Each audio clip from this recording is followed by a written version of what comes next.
guys, for those of you who may not know me, my name is Brittany and I'm the social media director for 143 Ministries. I'm just hopping on here really fast to tell you guys about this current episode of Addiction Breaking the Stigma, episode 2. And this one will feature Natalie Paine, the District Attorney, and she's just going to provide some insight about things that she's learned about addiction through the entirety of her career. So you guys watch, share, and enjoy, and I hope you all have a great day. My name is Natalie Paine, and I am the District Attorney in the Augusta Judicial Circuit, and I've been the DA here for 3 years, but I've been in the office for 12. So one of the things that I guess I started noticing throughout my experience as a prosecutor really was, I guess in your mind you have like a perception of what people that are addicted to any type of substance are, and then my job kind of brought a real world perspective to it. It was more, I saw everything from doctors to lawyers to, homeless people that had addiction issues. And so it made a pretty significant impact on me. So much so that I remember when I had my son in 2014, I had a C-section and I was so afraid because I had seen so many people that you just would never expect, or people that would come into court and say, I give my right arm not to have this addiction, and you could really feel the sincerity behind what they were saying. And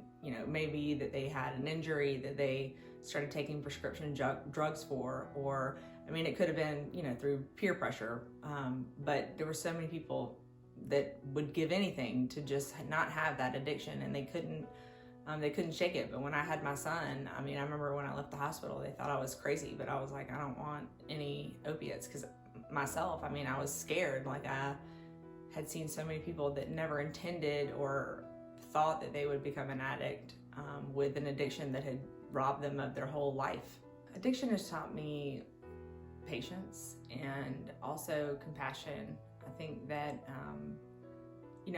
I've seen so many people be affected from it, whether it's the person who's suffering from the addiction themselves, their family, their children, the lives that it really does tear apart. And I guess more or less,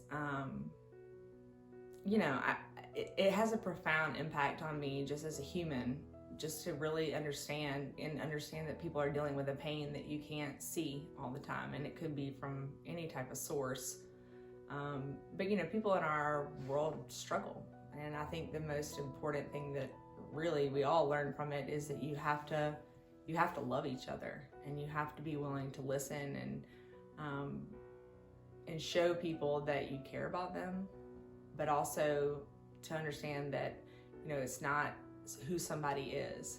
Just because someone is suffering from an addiction doesn't mean that they're a bad person. It doesn't mean that they're someone who can't be a productive citizen, but we have resources that we have to give to people because they might be in a frame of mind or in a place in their life where they don't have access. And I think that it really is a community issue, and it really taught me that it really is.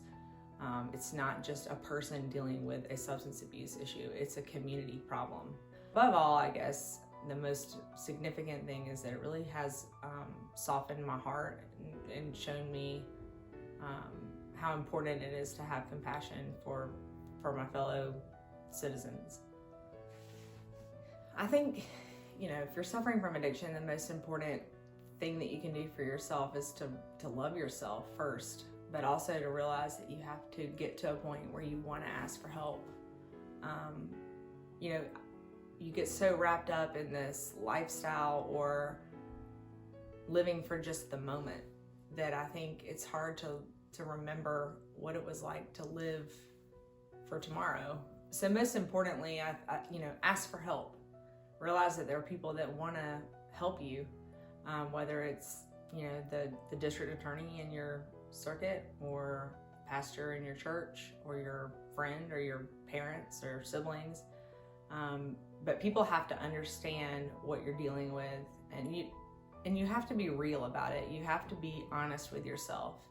I've seen so many people try and fail at recovery simply for the fact that they were trying to avoid a consequence or avoid dealing with a problem, for example. And ultimately, all of those people fail because they're not doing it for themselves. They're doing it for some other reason. And ultimately, I've been in far too many homes with a deceased person, watching the pain that I see their families go through, watching the pain of taking a child out of a house because their mom or their dad is now deceased, and realizing that child has no real person to look out for them or to watch them or nurture them or love them the way that their mom or dad would. And I hope that people understand that, you're not alone. There are people that care. There are people that want to help you, but you have to be honest with yourself. And it's not easy. It's not something that happens overnight. You don't go to rehab for 30 days and come out fixed. It's a process. It's a constant attempt to better yourself. But really, that's no different than anybody else. We're all flawed. We're all human. We all make mistakes. But we always should be searching for ways to better ourselves. And,